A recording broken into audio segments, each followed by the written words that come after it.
Hey guys, so I'm going to hop back into our book Chains by our amazing author, Lori Halls Anderson, and you might notice that behind me is my cat. He is just chilling out with me today. That's Mr. Shadow, so he's going to listen as well. So I hope you guys have enjoyed it, and here we go. All right.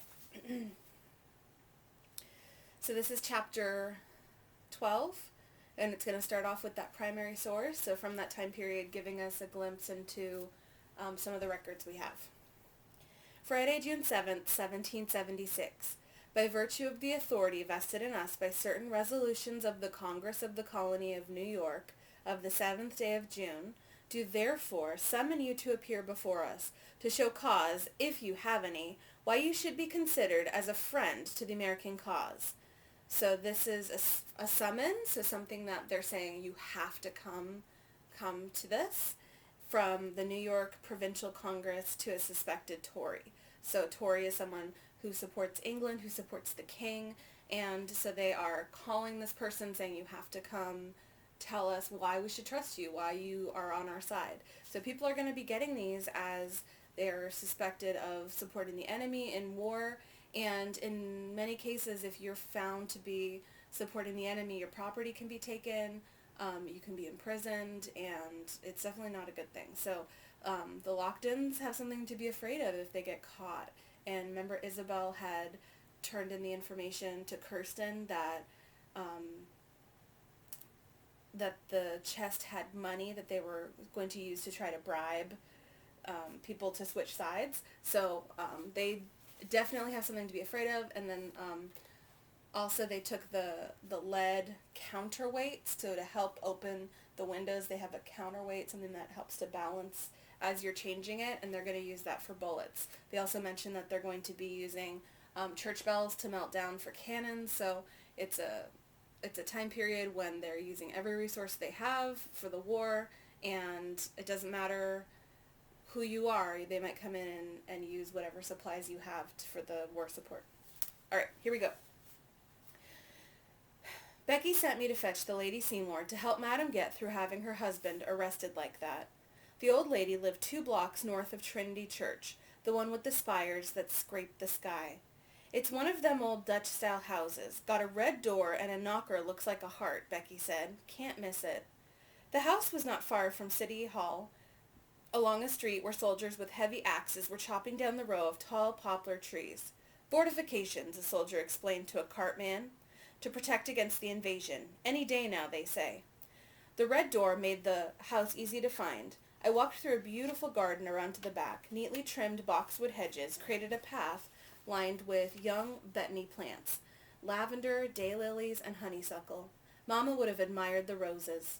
My fingers itched to pluck up the scraggly weeds that were crowding them, but I dared not. I knocked at the back. The door was opened by the whitest girl I've ever seen. Her skin was pale as water, except for 2 flame-colored spots on her cheeks. Her eyebrows and eyelashes were near invisible, and her eyes a mix of pewter and blue. She wiped her hands on her apron and said something I didn't understand. I've come for the Lady Seymour, I explained. Madame Lockton requires her presence. She frowned. What wilt you? What did you say, I asked. Een ogenblik, alsjeblieft, she said before she closed the door in my face. What was an ogenblik? New York was stranger every passing day. I knocked again, but there was no answer. I was about to walk home when I heard Lady Seymour's voice through an open window. A moment later, the door opened, and she stood there in the kitchen. I curtsied proper-like. Pardon, ma'am, but they've arrested the master. Madam is poorly. She nodded. They've been hunting loyalists all day. I told Anne it would come to this. Come inside, child. Isabel, is it not? The kitchen was larger than the Locktons, with a tiled hearth and copper pots hanging on the wall. A smoke-colored cat curled itself around my ankles, its tail in the shape of a question mark. Please sit down. You must be hungry. I perched on the edge of a chair. Lady Seymour poured me a mug of fresh milk. My surprise at having a proper lady do so much must have shown on my face. You could use some building up, she said, as she pushed a plate of molasses cookies to me. Eat and tell me everything. She turned to her servant, who stood by the hearth. Will je alsjeblieft even de mibus astoffen? The strange girl bobbed at once and left the room, the pale pink ribbons from the back of her cap trailing behind her. She speaks only Dutch, Lady Seymour explained, and shows no inclination to learn English, I'm afraid. Now a bite and the events. So I have to say I don't speak Dutch, and I'm really sorry that I totally butchered that language. I love that this is included in here because there are people from different places in the world that are all going to be together, and so you're going to hear that rich language that's going to be in different places. And if you come here to be a servant, you might only speak for like Dutch, or you might only speak a different language. And so it's a really great choice for Laurie Halsey Anderson to include this in the story, so that we start to see that there are all these different cultures mingling together. And if you think back to when we were learning about the colonies in New England, we were learning about how we had the Puritans, we had other groups, and we really went deep with Witch of Blackbird Pond about how strict and focusing on being that city on a hill, being that light, showing everyone else how great they are with their religious beliefs and their right way of living. We talked about in the southern colonies how that's going to be a mix of having the Calverts and then the king owning different parts of the colony, and so you're going to have two different government types, but in that area you're going to have a lot of people that are going to be having the larger farms, having lots and lots of enslaved people, depending on the farm size. Some wouldn't, but then many would. And then we talked about the middle colonies, where it's going to be a big mix because it was originally a colony owned by the Dutch, and then when England took it over, you're still going to have that mix of people. So it would make sense that we're going to have a lady there that speaks Dutch. And it's just kind of fun to think about all these different people living there and all having their perspectives, all the ways that they see the world. And it would be so interesting. I wish someone would write a book about the Dutch perspective during the American Revolution, as maybe a female servant seeing this. That'd be so cool. Maybe there's a book out there. I'll search and see if I can find one. But I would love that. Okay, back to the book. I chewed the cookie quickly, took a sip of milk, and recounted near everything, though I neglected to mention my role as the household spy. She listened carefully as I spoke and added plenty of questions. Did Elihu say anything to the men who arrested him? Did he give them any names? Not in my hearing, ma'am. She sat back in her chair. He's in no danger so long as he stays silent. She broke off a piece of cookie, popped it into her mouth, and chewed. I imagine Anne is in a lather. Yes, ma'am, I said carefully. She told Becky to pack the trunks for Charleston. Lady Seymour shook her head. I don't blame her, but fleeing would ensure that the rebels would take everything. Yes, ma'am, I mumbled. I took an overly large bite of the cookie, certain she would send me back straight away. She tapped her forefinger on the table as she pondered, her rings flashing in the light. Right, she said firmly, having to come to a decision. I will write a note for you to take to the lawyer's office before you go home, and another for Anne, telling her that Elihu will be soon set free. The Dutch girl came back in the kitchen. She said something I could not make out at all. Lady Seymour rose from her chair and motioned for me to stay seated. Finish those cookies, please, and drink a second glass of milk. You can't run errands for me unless properly nourished. So what do you guys notice that's a little different about Lady Seymour compared to the Locktons? How is she treating Isabel?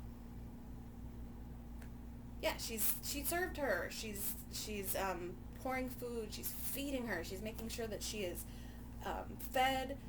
We might think back to when Lady Seymour visited and she could see the way that Madame Lockton was treating Ruth as a little puppet doll thing, just, dressed up and standing quietly in the corner. There was a little bit of foreshadowing to how Lady Seymour was going to feel about that, where she's looking around at the two girls with disapproval, like why is the lady treating them so badly? And so we might be looking at her as someone who is going to be having different beliefs than the Locktons on how people should be treated, how enslaved people should be treated. Here we go. All right, chapter 8. Nope, 18. They're in Roman numerals, so chapter 18. Saturday, June 8th. Friday, June 21st, 1776. I desire you would remember the ladies and be more generous and favorable to them than your ancestors. Do not put such unlimited power into the hands of the husbands. Remember, all men would be tyrants if they could. That your sex are naturally tyrannical is a truth so thoroughly established as to admit of no dispute. But such of you as wish to be happy willingly give up the harsh title of master for the more tender and endearing one of friend. And this is a famous quote from a letter of Abigail Adams to her husband John. So we've talked a little bit about how the loudest voices for freedom are saying we're being oppressed, we should be treated equally like everyone else, but not these people, not these people that we have enslaved, and only really this group of people. And so Abigail Adams is going to be speaking up for women. She's going to be sending her husband letters saying, hey, we're here too, don't forget about women. And so that's a really great letter that she wrote that we can look at and think about, yeah, Abigail, like, speak up for us. The front door opened the next morning as I walked down the stairs carrying Madam's chamber pot. It was Master Lockton, back from being arrested. His clothing was rumpled, and he looked as if he'd not slept. He paused when he saw me. Tell Becky I require strong coffee and food. Where's your mistress? And what is she doing? Above, sir. I gripped the handle of the chamber pot tightly. Packing. He stormed past me, bellowing for his wife. As I dumped and washed out the chamber pot, I gave thanks. It was clear he did not think me a spy. When I went back inside, there came a ruckus and much shouting from the second floor. I joined Ruth and Becky at the foot of the staircase, the three of us listening with big ears as Lockton and Madam shouted at each other. Shh, Ruth said, putting her finger to her lips. That's right, little one, said Becky. They don't pipe down soon, the whole neighborhood will turn out to watch. Crash!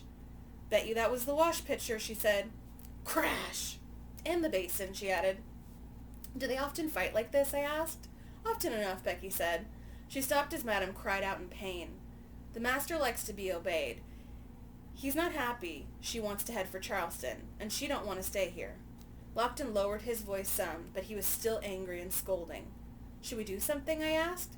Perhaps Lady Seymour could calm him. Becky shook her head. To fire him up even more, best not to discuss things. Ruth stuck her thumb in her mouth. Once the fighting had ended and the master had been served his meal, I took a cool compress and mug of cold ale up to Madam. As she applied the compress to her swollen, split lip, she scolded me for not scraping candle wax that had dripped on the floor. So, what can we infer that Master Lockton did to her?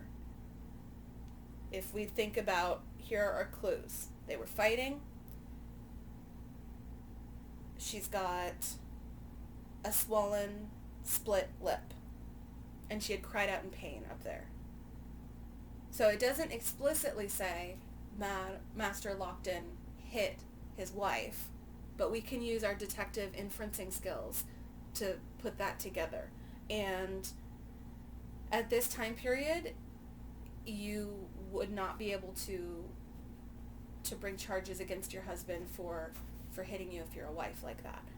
They're going to have the rule of thumb, which is going to be as long as you are not hitting her with something thicker than your thumb, or longer, that you can do that. And so we might think about how Madame Lockton, in our triangle of power, she is higher up than Isabel.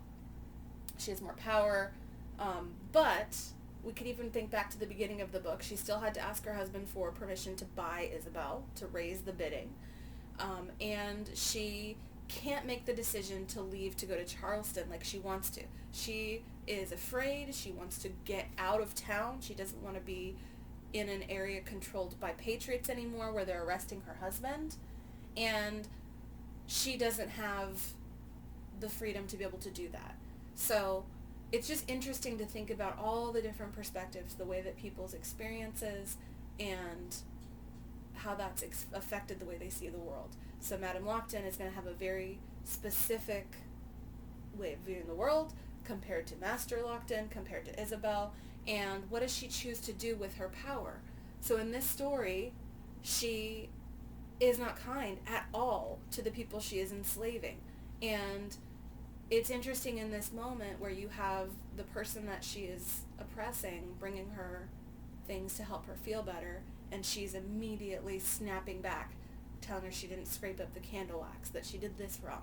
So it's a really nuanced and layered story that Lori Halls Anderson did, and I just love it.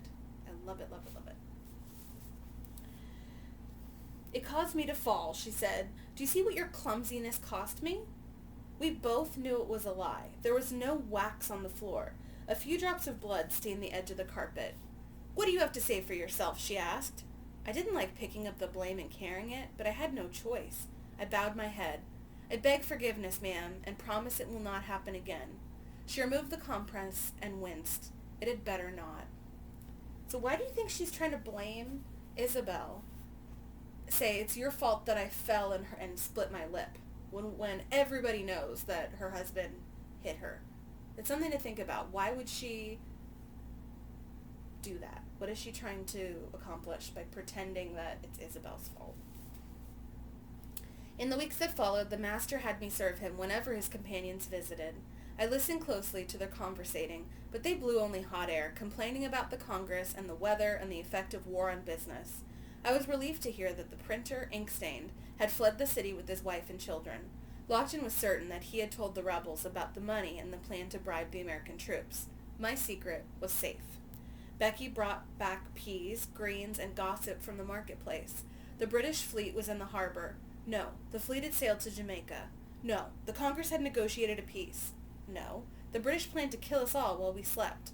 Gossip is the foul smell from the devil's backside. That's what Mama always said. I tried to ignore the wild stories and stay alert for anything I might use to secure our freedom. So even if you're living in the city and you're talking to people, you're not going to really know exactly what's happening. It's all just, I heard this, I heard that. Until you are actually seeing something yourself, it's really difficult to tell where the truth is.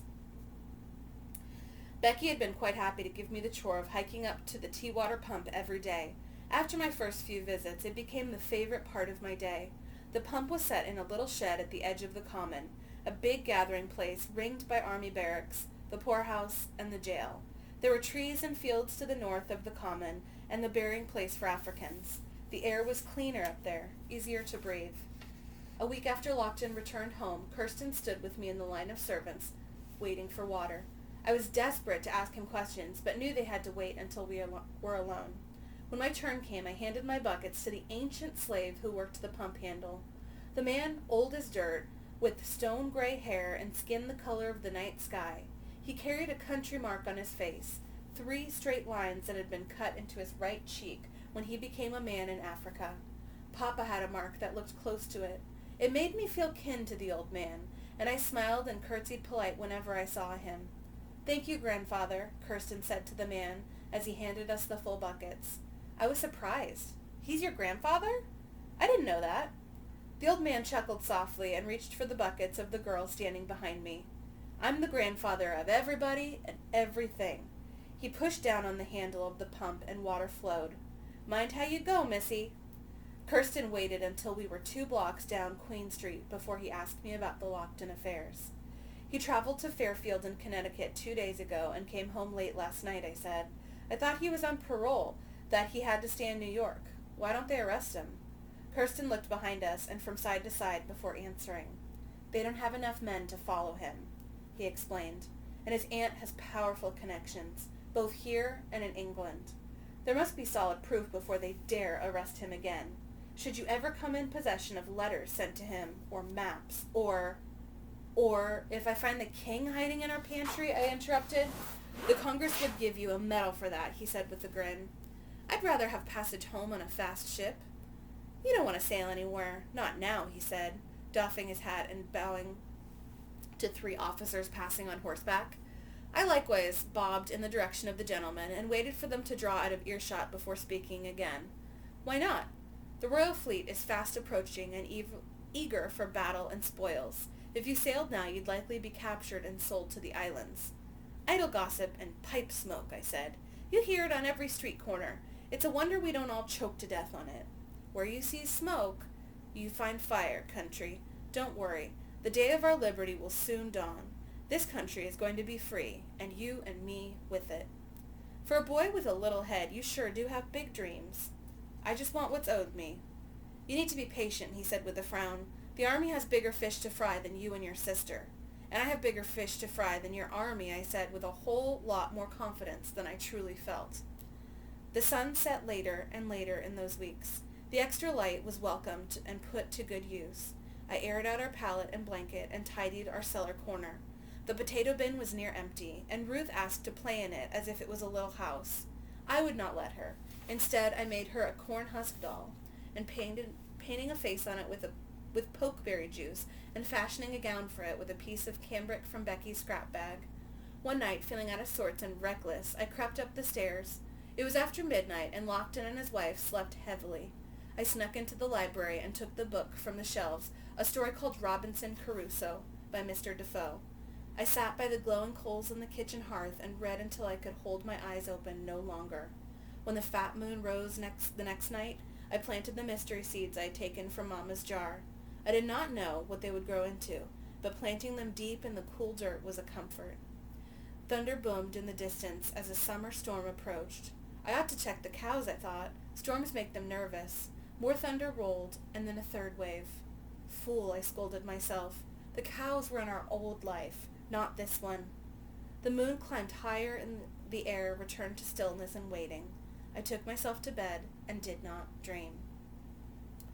So there's a couple things that happened in that restless night that she had. She went to the library, she took a book and she read it. That's a big no-no. Enslaved people are not supposed to be able to read, and it's a dangerous thing for them to know that she can read, but she did it anyway. And there was another book I just read by Eliza Carbone. I read it just for fun, and it's called Stealing Freedom, and it's an interesting connection I'm making right now that in that story, she got to also read Robinson Crusoe. So that must have, I'm going to check and see when that came out, but it's interesting that in both of these time periods, that was the exciting book that they read. And the other thing is that she took the only thing she could really take with her that was hers were seeds that her mother had collected, and so she just planted them. So we're going to trace the idea of the seeds that she just planted throughout the trilogy, and the official title of this series is Seeds of the Revolution. So it's just something to note that we'll come back to. All right, here we go. Let's start the next chapter. This is chapter 14. Saturday, June 22nd, 1776. Life very uncertain, seeming dangers scattered thick around us, plots against the military, and it's whispered against the Senate. Let us prepare for the worst. We can die here but once. May all our business, all our purposes and pursuits tend to fit for that important event. Letter of Congressional Delegate Abraham Clark to Elias Dayton. So there are spies. We learned about spies last week. We learned about the Culper Ring and how George Washington is doing everything he can to gather information from the enemy. The British are doing the same thing. We read about the women and the African Americans that were also spies. And so this letter is talking about how they're not really sure who they can trust, and they do know, though, they can only die once, so they've got to be really careful. The next day I carried a basket of eels from the fish market to Wall Street, thinking only of hot eel pie for supper. I had not eaten eel pie since Mama died, Miss Mary Finch not being fond of it, but Master Lockton enjoyed the dish, so fat eels weighed down my basket. I fervently hoped Becky would chop off the heads and strip off their skin. This made me go all jumbly in the belly to chop off heads. I entered the kitchen and set the basket on the table. Ruth hummed quietly to herself, shelling peas into a large wooden bowl, and Becky chopped kale. Madam walked in front of the front hall, her hair half fallen out of her cap, and stains of sweat under the arms of her dress. She crossed the room, peered out the back door, crossed her arms over her chest, and tapped her foot with impatience, then disappeared to the next room. I require you, girl, she said. Becky looked at me, eyes wide and warning. "Ma'am?" I asked. Madam came back into the kitchen carrying a silver tray. She shoved it into my arms. "You will serve your master and his company." Becky slowly shook her head back and forth. "Are you sure, madam? That's what the master requested?" She asked slowly. "'Tis hard to interpret the ways of menfolk, them being so complex and all. But surely when he said, 'Let nothing disturb us,' that was indeed his true meaning." "Be quiet, Becky," Madam snapped. "You have the manners of a donkey and the voice of a goose." Becky said nothing more, but chopped faster. Madam paced back and forth. "The mayor of New York is a supremely important man. Could well be the next royal governor. It's hardly appropriate to welcome him into our home without offering refreshment." She turned to me. "You will not put one foot wrong." When the tray was loaded so heavily I could scarce lift it, Madam preceded me down the hall and waited by the closed door to the library. "Go on," she told me, without offering to help. I kicked at the door with my shoe and called out, "Wine, sir, and a bite to eat?" "Leave us," responded Lockton. Madam knocked on the door with a not terribly refined fist. "Come now, Elihu, show some graciousness." Deep voices in the room conferred. Then the door was unlocked and open. Madam stepped towards the opening, but Lockton filled the frame. "Thank you, dear," he said. "The girl can serve us. I'll send her to you if I need anything more." Madam tried to look beyond him into the distinguished guest, but could not see well through the thick form of her husband. "Very well," she said loudly. "I shall be composing a letter to our cousins in London, our cousins who are so well regarded by His Majesty." "Excellent suggestion, dear." He stepped out of the way so that I might enter. So, I love that scene because she so clearly just wants to go in there, but she's not allowed to, so she's using Isabel to just bust her way in, and her husband's like, "Nah, you're not coming in." It's kind of funny. There were only two men besides Master Lockton, Goldbuttons wearing a shabby waistcoat of black wool, and the third man, who I took to be the mayor. The mayor had on a fine wig, properly powdered and pulled back with a curl at the end of his queue, a sable coat and matching breeches, a maroon waistcoat, and a white silk cravat tied loosely around his neck atop his shirt. The windows were all closed, but the sun streamed in, heating up the room to a slow simmer and bringing forth the ripe stink of underwashed gentlemen. That sounds like it smells disgusting. A broad, brightly colored map of the coastline was spread on the master's desk, weighed at each end by a heavy book. Lockton removed one of the books, and the map curled up on itself, clearing the desk for the plate of Gloucestershire cheese and rye bread and a bowl of strawberries I set there. "My most sincere apologies for the interruption," Lockton said. He took a glass of wine from me. "Pray, sir, continue." Goldbuttons took a hasty bite of cheese before speaking. "It has proved more difficult to bribe the patriots to change sides than we anticipated. Those who are fed up with the situation prefer to melt out of the city and walk home to Massachusetts or North Carolina." I removed the serving tray and retreated to my corner. The horses in the painting still leapt the fence. I fought the temptation to reach over for the adventures of Mr. Crusoe on the shelf. Instead, I centered my eyes on my feet and my thoughts upon a slice of eel pie. "They turned down the offer of hundreds of acres," Lockton said. "The land offered by a king is distant from their farms." So they probably have, like, let's say a farm here, and the land that the king is offering is, like, way over there. So not necessarily as tempting because they're going to have to travel great distances between the lands. My fellow reports they simply want peace and the chance to get in a good crop of wheat. "Idiots," said Lockton. "The news from Philadelphia is that Congress is close to declaring independence," Goldbuttons continued. I felt the urge to yawn. The master and his friends could complain about the Continental Congress at such length I feared my ears might drop off. Lockton plucked a strawberry from the bowl and pulled the leaves from it. "And Admiral Howe continues to delay the invasion. It's maddening. The Crown must smash this rebellion into dust so we can return to our former lives with a sense of order. And higher profits," Goldbutton added. If Madam only knew how dull these gatherings were, she would not have been so anxious to barge her way in. I would have happily chopped off the heads of a barrel full of eels to escape another afternoon trapped with men whose voices droned on and on like rumbling, dusty grindstones. The mayor set his goblet on the desk. "The time for bribery and persuasion is past. This is the hour when we must unsheath our swords. Swords? Lockton shook his head. We've been over this, David. Our task is to hold the city loyal, nothing more. The mayor leaned back in his chair. Holding is not enough. They're coming after us, raiding our homes for lead and our stores for anything they desire. Goldbuttons wiped the cheese from his fingers with a handkerchief. I agree with Elihu. A loyal New York cuts off New England from the other colonies. The rebellion will wither like a vine cut off the roots. Cut off a vine and it will grow back, the mayor said. You must pull out the ground and burn it to ensure it's dead. Lockton put the strawberry leaves in the bowl.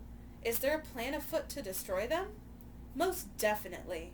The mayor's voice was quiet but steely. This was not idle prattle about Congress. I stood as still as possible. The mayor scratched at the mustard stain on his cuff. General Howe delayed the invasion, hoping the revolutionary fervor would die down. On the contrary, independent sentiment now burns as far away as Georgia, as well as the western frontier. I am a bookcase, I thought. I am a piece of furniture, not a girl who will remember every word spoken in this room. The cry for liberty has proved powerful, Lockton said. The beast has grown too large, the mayor said. If it breaks free of its chains, we are all in danger. We need to cut off its head. Goldbuttons frowned. How so? We must kill the commander. Lockton drew in his breath sharply. With Washington gone, the revolution will collapse, predicted the mayor. War will be averted and countless lives saved. Our world will return to the former state of tranquility we enjoyed before all this nonsense. The study fell so silent, I feared the men would hear my heart beating. Kill General Washington? No, Lockton said, shaking his head. Not possible. He is a gentleman. Capture him. Arrest him. Yes, but we dare not harm him. So remember, even though it's war, they're still loyal to their status, their social status of being a gentleman, of being of that higher class. You don't kill a gentleman. You're supposed to honor that title. The mayor ticked off the reasons on his fingers. All the American leaders have committed treason against the king. You cannot deny that. Treason is the highest offense under English law, worse than murder. And what is the punishment for treason, my friends? Neither Lockton nor Goldbuttons answered. To be hung by the neck until dead, then have your body chopped into 4 pieces, which are sent to the 4 corners of the kingdom, the mayor continued. Others propose we send sections of Washington's corpse to Charleston, Philadelphia, and Boston. They want to keep the 4th bit here to be displayed in front of City Hall. The room fell silent again. I could hear the ticking of the hall clock through the wall. Lockton shook his head again. You cannot guarantee Parliament would rule treason. It's too dangerous. If we dispose of Washington, Parliament will do whatever we ask. But how can you accomplish that? Asked Goldbuttons. The man is surrounded by an entire army. We have a man in the Life Guards committed to our plans. So the Life Guards are the soldiers that are guarding George Washington's life right around him. He spends his day within 2 arms lengths of the general. On our signal, he will act. And this is why you need the money, Lockton said. There was the sound of a lid being removed and the jangling of keys. Lockton took a key ring out of the blue china snuff jar on the corner of his desk. He unlocked the top drawer and removed a tall stack of currency, enough to buy a village or 2. I let my eyelids droop as if I were a-dozing. The risks are too high, Goldbutton said in a shaky voice. If we're discovered, we are dead men. Think not upon the risks, but the reward, suggested the mayor. I peeked. Lockton tugged at his collar to loosen it. Suspicion will fall on my neck first, David. I require assurance that my role will not be betrayed. You have my word on it, the mayor said. Your promise is not enough, sir. Lockton pushed a sheet of paper, a quill, and the inkstand across the desk to the mayor. Write down the names of those who know of this plot. Why? Goldbuttons asked. The paper will serve as my insurance should I fall into rebel hands again. It will motivate you and your friends to do everything possible to secure my release. How? Goldbuttons was frowning, but the mayor reached for the quill. If we do not come to Elihu's aid, he will betray our names to the enemy, the mayor said softly. He is showing us his weakness. Planning ahead is my strength, Lockton said. Do not forget your own name, sir. I closed my eyes again. The quill scratched across the paper. Goldbuttons shifted nervously in his chair. "There," the mayor said. I opened my eyes the tiniest bit. Goldbuttons quickly read the paper. A vast conspiracy indeed. He handed it to Lockton, who read the names and smiled. "We are keeping good company." He handed the money to the mayor and lifted his empty glass. "I believe this calls for a toast, gentlemen." I did not step forward with the wine bottle. Lockton needed to believe I was a sleepy servant, unaware of his plans. "Sal!" he snapped. I drew back my head and acted befuddled. "Wine!" Lockton said. I crossed the room and emptied the last of the wine into his glass. Lockton frowned. "Fetch another bottle," he said. "Yes, sir." I curtsied and left the room, pondering how I could pass this news along to Kirsten. That was when the blood-curdling scream started in the kitchen. I dropped the bottle and ran. Ooh. So who do you think's screaming and why? We might predict. I'm going to be evil and I'm going to stop reading there. But I hope you enjoyed that, and we'll find out who screamed and what happened next, and if they are going to be able to kill George Washington. Dun dun dun. We'll find out. Alright guys, I'll see you later, and that little ball of fur behind me is still Mr. Shadow, just a sleepy boy. Oh my gosh, he's so cute. He's just in a little curl right there. You can kind of see a foot, but he's funny because he kind of matches my blanket. That's right there. He's a sleepy boy. Alright, you guys. I'll see you later.